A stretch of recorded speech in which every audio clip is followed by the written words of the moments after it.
Now, markets have been very happy to sell the dollar recently, and it's been the narrative that the US is seeing some slowing economic data.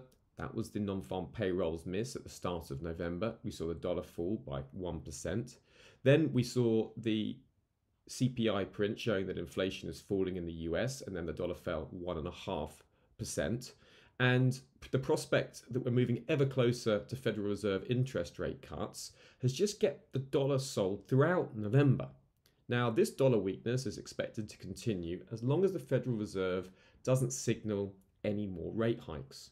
Now, on top of this, the recent dollar weakness has been the unwinding of some very stretched dollar long positions. You can see that the dollar long in the CFTC report, very stretched to the upside. So seeing some unwinding in that, I mean, very well may see an acceleration continuation of dollar selling and a further retreat from these stretch longs. That just adds strength to the recent dollar weakness. Now, on top of all of that, the dollar index has a very weak seasonal period from now until the end of the year. You know, the dollar's been falling over sort of 60% of the time from November the 28th to the 31st of December.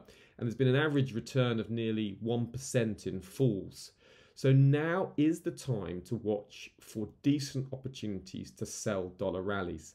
Like the main risk here, of course, is obvious. You know, if we start to seeing rising incoming inflation data, look at the core PCE print this week as a major risk factor. If we see strong GDP data, strong jobs data, and we start to see bond buyers retreat and yields start picking up, then we could see a continuation of dollar strength. So it's all eyes on the Fed and the incoming US data for this outlook.